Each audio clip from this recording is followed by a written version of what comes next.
The rustle of autumn leaves scattered across the dusty street of Promise Creek as Harmony James stepped off the westbound train, her face hidden beneath the wide brim of her bonnet. The year was 1878, and the Montana Territory was still as wild as the untamed horses that roamed its valleys. She clutched a worn leather satchel to her chest, all that remained of her former life in Boston and the broken promises that had driven her 2,000 miles west. The frontier town bustled with activity despite the late afternoon hour. Miners, merchants, and cowboys moved through the muddy streets with purpose. None paid attention to the slender woman in the faded blue traveling dress as she made her way toward the boarding house at the edge of town.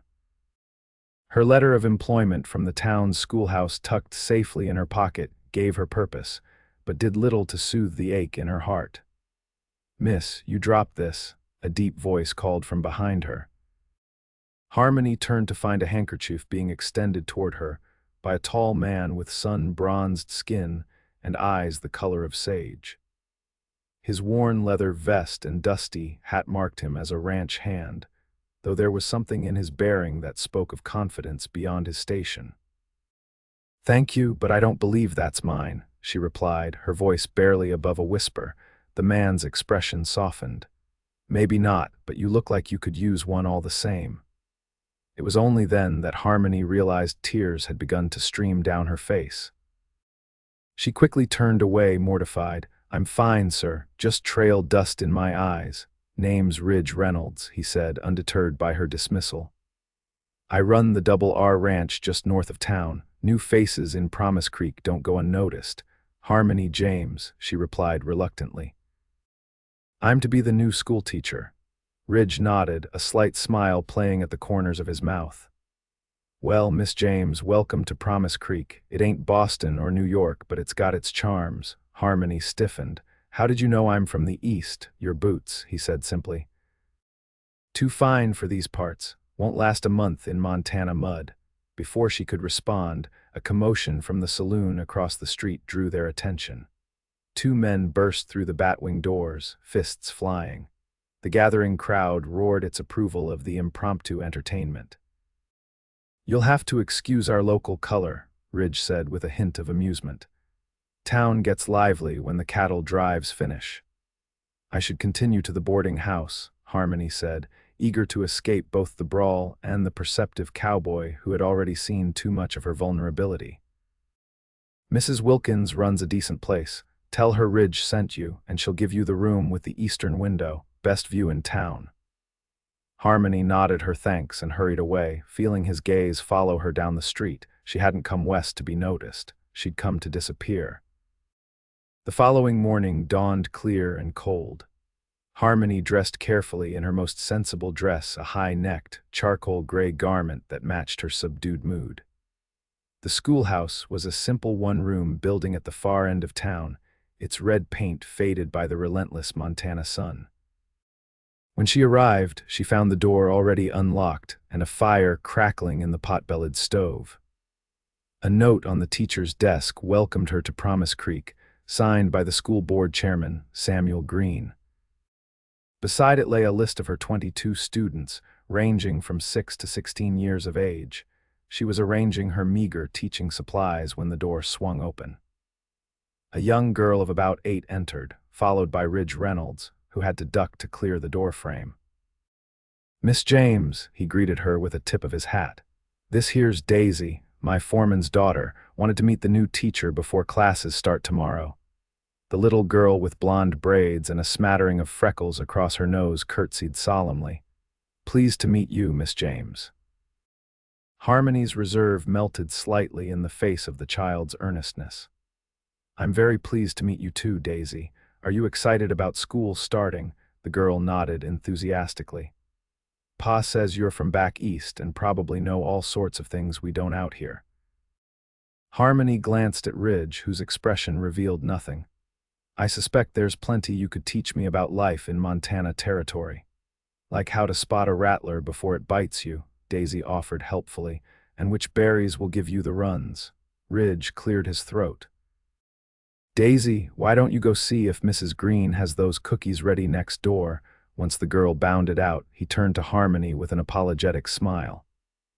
Kids out here grow up fast. Sorry if she was too forward. She's delightful, Harmony assured him, surprised to find she meant it. Though I hope rattlesnake identification isn't expected to be part of my curriculum. That earned her a genuine laugh from the rancher. I could give you some lessons if you'd like. His eyes crinkled at the corners when he smiled, transforming his weathered face into something unexpectedly handsome. Harmony busied herself with arranging books to hide the warmth rising in her cheeks. I believe I'll manage, Mr. Reynolds. Ridge, he corrected. Everyone calls me Ridge. He moved closer, examining the globe on her desk. What brings a refined Boston lady to the wilds of Montana, if you don't mind my asking? The question, though delivered casually, struck too close to the wounds she'd come west to escape. The opportunity, she answered, her voice tight. And I would appreciate if we could keep my background private from the townspeople. Ridge studied her face, his gaze too perceptive by half. Everyone in Promise Creek has a past, Miss James. Most folks are too busy surviving to worry much about anyone else's secrets. Even so, she insisted. He nodded slowly. As you wish, but if you ever need a friendly ear. He let the offer hang in the air between them. Thank you for showing Daisy in, Harmony said firmly, making it clear the conversation was over. With another tip of his hat, Ridge took his leave, his spurs jingling softly as he walked out the door. Harmony exhaled slowly once he was gone. There was something about Ridge Reynolds that unsettled her, not in a threatening way, but in the manner of someone who could see beneath carefully constructed facades. She hadn't come west to form attachments or to be understood. She'd come to start fresh, without the pitying glances and whispered gossip that had followed her in Boston after Edward's betrayal and her father's financial ruin. The days that followed settled into a routine. Harmony's students proved eager to learn, if somewhat behind their Eastern counterparts in formal education. What they lacked in book learning, however, they made up for in practical knowledge and resilience. She found herself genuinely enjoying their company, particularly Daisy, who appointed herself unofficial classroom assistant. 2 weeks after her arrival, Harmony was working late in the schoolhouse, grading arithmetic exercises by lamplight when a knock at the door startled her. Ridge Reynolds stood on the threshold, holding the reins of 2 horses. "Evening, Miss James," he greeted her. "Thought you might like to see a bit more of the territory than just the schoolhouse and Mrs. Wilkins' boarding house." Harmony hesitated. "I appreciate the offer, Mr. Reynolds, but I have work to complete. Those sums will still be there tomorrow," he pointed out reasonably. "And we've got about an hour of good light left. There's a spot just outside town where you can see clear to the mountains." Perhaps it was the earnestness in his expression, or perhaps it was simply the weeks of self-imposed isolation, but Harmony found herself nodding. "Just a short ride," she agreed. Ridge helped her mount a gentle mare named Buttercup, and they rode out of town at an easy pace. The late September air held the first hints of the coming winter, crisp and clean in a way that Boston's sooty atmosphere never was. "You ride well," Ridge observed as they followed a narrow trail through a stand of aspen trees, their leaves shimmering gold in the afternoon light. "My father kept horses," Harmony said before she could think better of it. "We would ride in the countryside outside Boston." Ridge nodded, careful not to press for more information. Instead, he pointed out landmarks, the distant peaks of the Bitterroot Range, the winding path of Promise Creek as it joined the larger Jefferson River.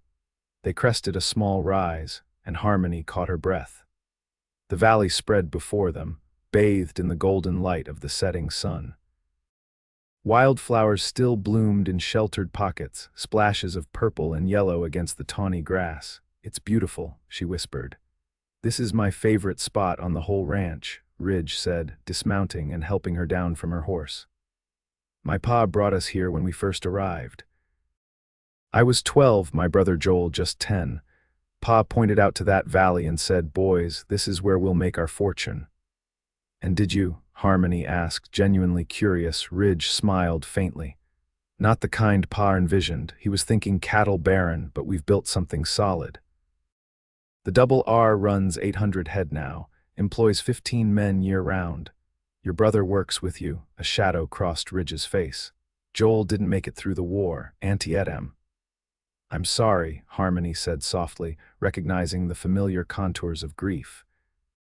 They stood in companionable silence as the sun sank lower, painting the sky in shades of orange and pink.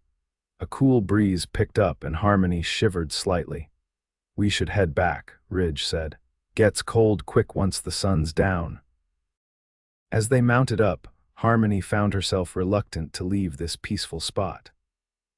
Back in Promise Creek awaited the small room at the boarding house, with its narrow bed and faded wallpaper, and the solitude she had both sought and dreaded.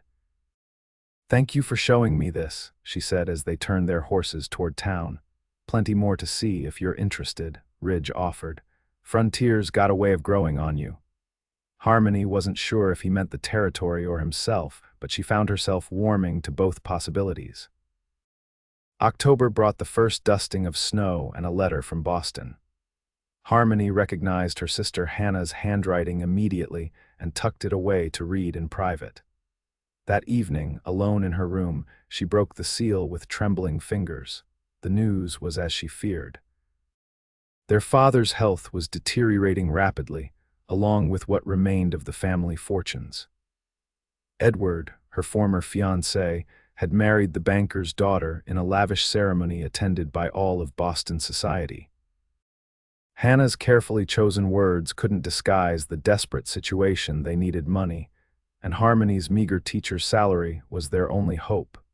The tears came then, hot and fast. She had fled west to escape the humiliation of Edward's rejection and her father's financial collapse, only to find that distance did nothing to sever the bonds of family obligation. She would have to send most of her earnings back east, leaving her little chance of building a new life for herself. Lost in her grief, Harmony didn't hear the knock at first. When it came again, louder, she hastily wiped her eyes and opened the door to find Mrs. Wilkins, the boarding house proprietor, looking concerned. "Mr. Reynolds is downstairs asking for you," the older woman said, her eyes taking in Harmony's tear-stained face with barely concealed curiosity. "Shall I tell him you're indisposed?" "No," Harmony decided suddenly. "Please tell him I'll be down shortly." After splashing cold water on her face and pinning her hair back into its usual severe style, Harmony descended to the small parlor where Ridge waited. He stood when she entered, his hat in his hands. "Miss James," he greeted her. "I was hoping you might join me for supper at the hotel dining room. They've got a new cook from San Francisco who's supposed to know his way around a beefsteak." The invitation was unexpected, and Harmony nearly refused out of habit. But the prospect of spending the evening alone with her sister's letter and her own dark thoughts was suddenly unbearable. "That would be lovely, Mr. Reynolds. Thank you." If Ridge noticed her reddened eyes, he gave no indication as he escorted her through the crisp evening air to the Promise Creek Hotel. The dining room was the closest thing the frontier town had to elegant surroundings, with white tablecloths and actual glass windows instead of oiled paper.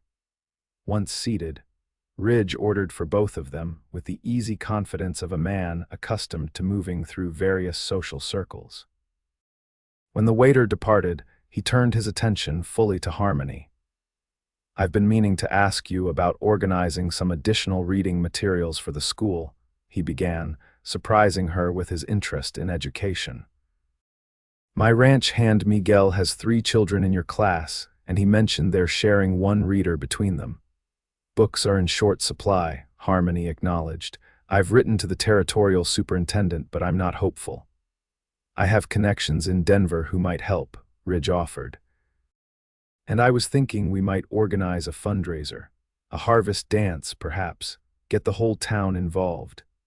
As he outlined his plans, Harmony found herself drawn into the discussion, momentarily forgetting her troubles. Ridge Reynolds, she was discovering, was far more than the rough-hewn rancher he appeared to be at first glance. He spoke of books he'd read, places he'd seen before settling in Montana. There was an intelligence behind his frontier practicality that intrigued her. "You're not what I expected, Mr. Reynolds," she admitted as they shared an apple pie for dessert. "Call me Ridge," he reminded her with a smile. "And what did you expect? Someone less?" She searched for the right word. "Cultured, I suppose," he laughed softly. "My mother would be pleased to hear it. She was a schoolteacher from Philadelphia who somehow found herself married to a Kansas cattleman with big dreams. Made sure Joel and I knew Shakespeare as well as we knew how to rope a steer. She sounds remarkable." "She was," he said simply, and Harmony heard the echo of loss in those two words. They walked back to the boarding house slowly, the night sky a canopy of stars unlike anything Harmony had seen in Boston. At her door, Ridge hesitated. "I noticed you seemed troubled earlier," he said carefully. "I hope the evening provided some distraction at least." The genuine concern in his voice nearly undid her composure. "It did," she managed. "Thank you." "Whatever burden you're carrying, Harmony," he said, using her given name for the first time, "you don't have to bear it alone out here." She looked up at him, this man who seemed to see right through her carefully constructed defenses. "Good night, Ridge," she whispered, unable to offer more. He nodded, understanding her reticence. "Good night, Harmony." As she prepared for bed that night, Harmony found herself thinking not of the troubles outlined in her sister's letter, but of the surprising evening with Ridge Reynolds. For the first time since arriving in Promise Creek, she had felt something other than grief or anxiety. She had felt possibility. The promised harvest dance became reality 3 weeks later. The town hall was transformed with autumn decorations, and nearly everyone in Promise Creek attended. Harmony wore her best dress, a deep burgundy wool with modest lace trim at the collar and cuffs. She had initially resisted Ridge's invitation to help organize the event, but found herself drawn into the community effort despite her reservations. The evening was a success beyond expectations.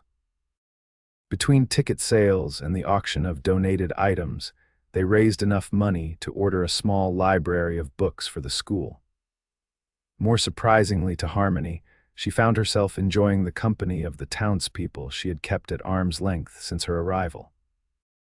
"You're smiling," Ridge observed as he claimed her for a dance. "It suits you." The small orchestra of fiddle, piano, and guitar struck up a lively reel, and Harmony found herself being swept into the dance with unexpected grace by the tall rancher. "I never would have guessed you could dance like this," she said, breathless, as he guided her through a complicated turn. "Full of surprises, that's me," he grinned. "Though I should warn you, waltzes are beyond my capabilities." As if on cue, the music shifted to a waltz. Ridge started to lead her from the floor, but Harmony impulsively tightened her grip on his hand. "I could teach you," she offered, surprising herself with her boldness. Something flickered in his eyes, pleasure, perhaps, or something deeper. "I'd like that," he said softly. Harmony positioned his hand at her waist and explained the basic steps. Ridge was a quick study, and soon they were moving together with increasing confidence. The simple touch of his hand at her back, the proximity as they turned, awakened sensations Harmony had thought long buried after Edward's betrayal. "You're a good teacher," Ridge murmured, his face close to hers. "You're a good student," she returned, acutely aware of the warmth of his hand through the fabric of her dress. The music ended too soon, and Harmony reluctantly stepped back. The connection of the moment lingered between them, unspoken but palpable. The evening continued with more dancing, refreshments, and lively conversation. Harmony found herself surrounded by well-wishers and parents expressing gratitude for her work with their children. For the first time, she felt part of the community rather than merely passing through it. As the dance wound down, Ridge approached her with her coat. "May I walk you home?" The night was clear and cold, stars brilliant against the black velvet of the sky. They walked slowly, neither seeming eager to end the evening. "You've done a good thing here," Ridge told her as they approached the boarding house. "Those books will change lives." "We did it together," Harmony corrected him. "I couldn't have organized this alone." They stopped at the foot of the stairs leading to the boarding house porch. Ridge looked down at her, his expression serious in the moonlight. "Harmony," he began, "I've grown to care for you these past weeks, more than I expected to."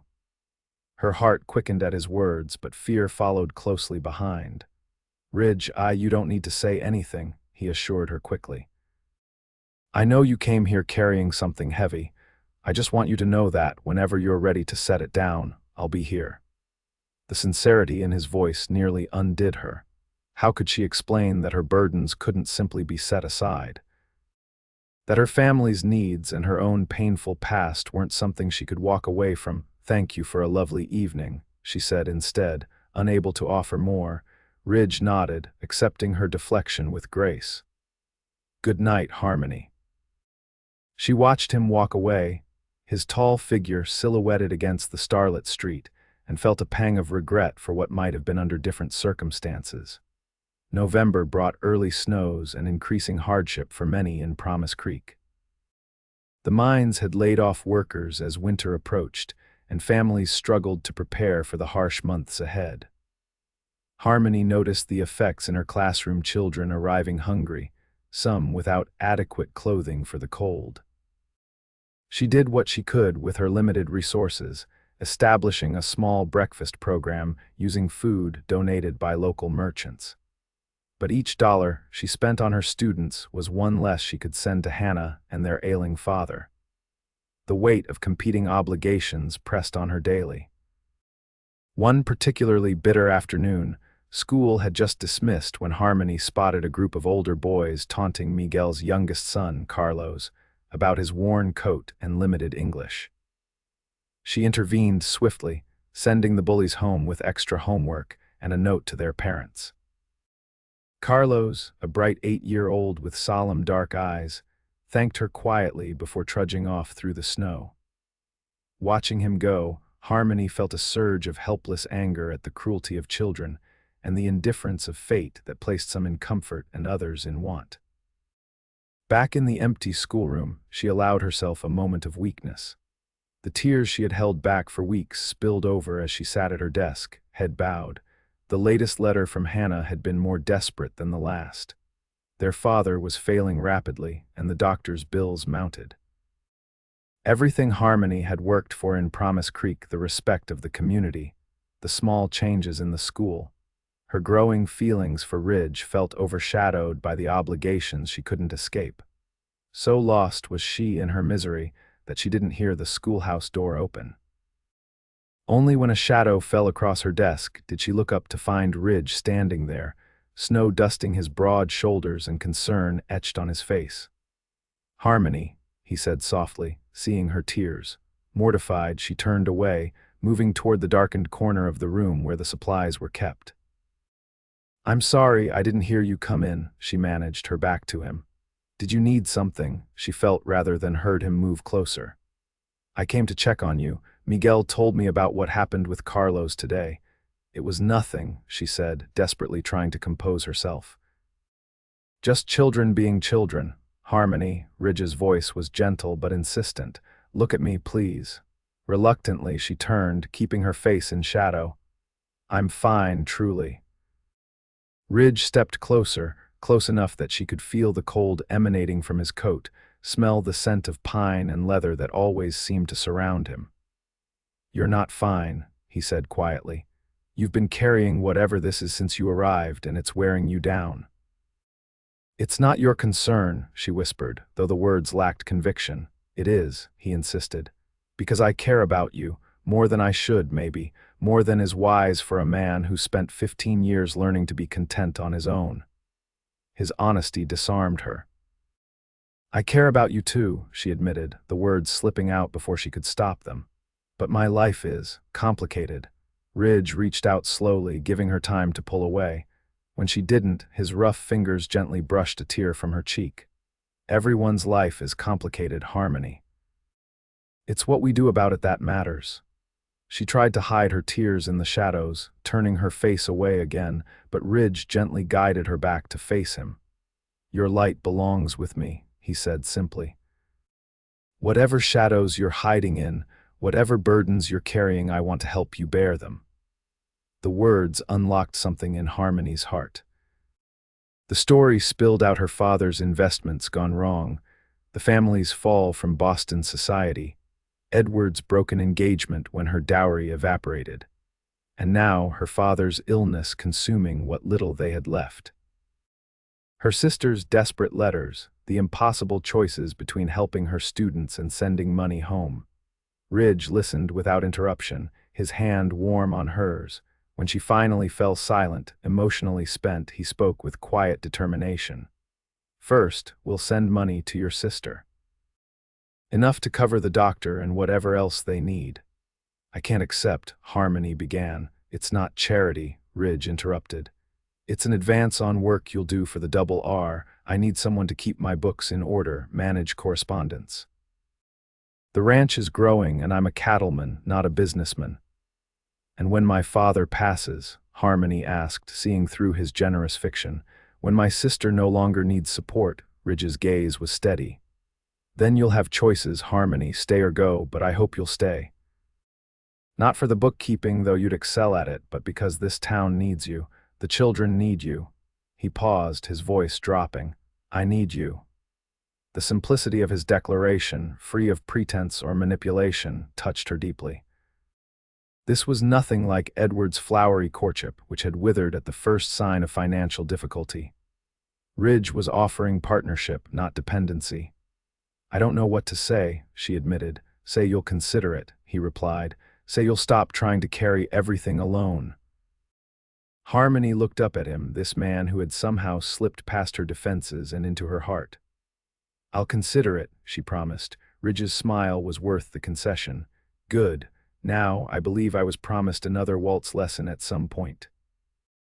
Despite everything, Harmony found herself smiling back. "The schoolroom hardly seems the place." "Oh, I don't know," Ridge replied, clearing a space between the desks. "Seems like a fine place for learning to me."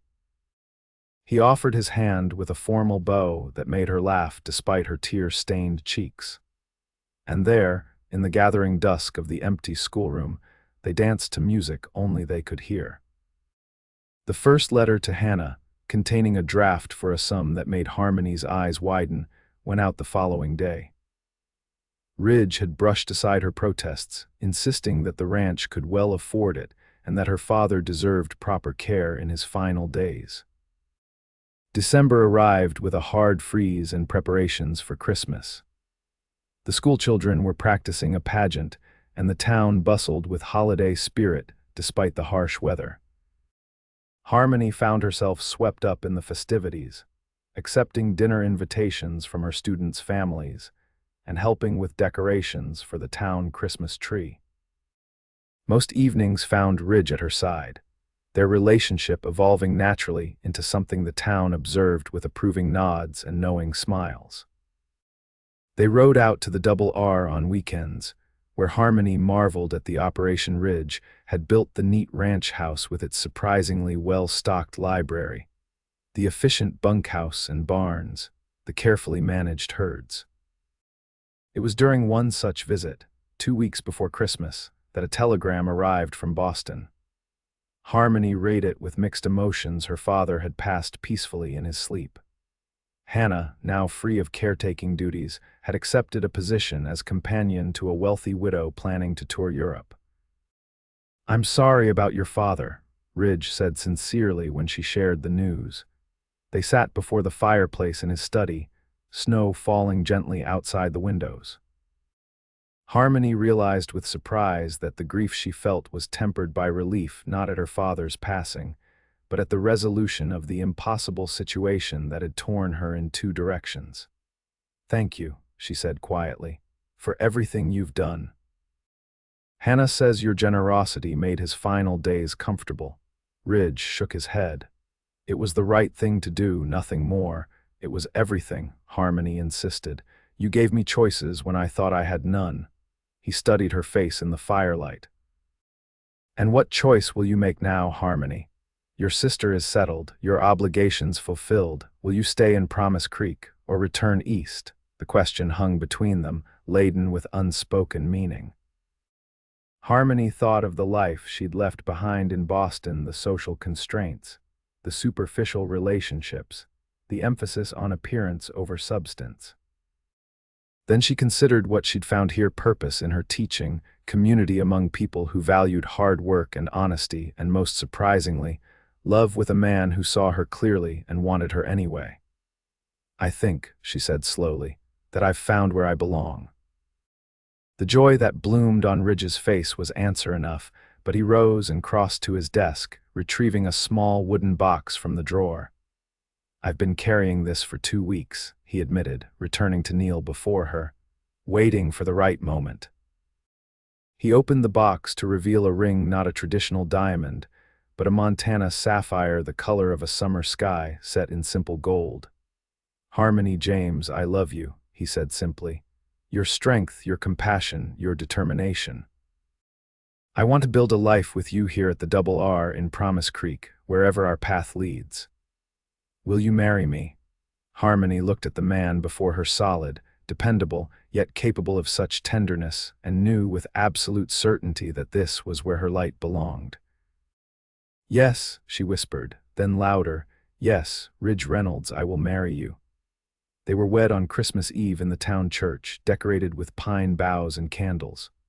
Snow fell gently outside as Harmony walked down the aisle in a cream-colored dress with sprigs of holly in her hair. Her students sang carols, and the entire town turned out to celebrate. As they exchanged vows, Harmony thought of how far she had come from that first day, stepping off the train, not just in finding love, but in finding herself. The tears she had hidden in shadows had given way to joy she could share in the light. Later, as they danced their first waltz as husband and wife in the town hall, Ridge pulled her close and whispered, "See, I told you I was a quick study." Harmony laughed, her heart full. "So was I," she replied.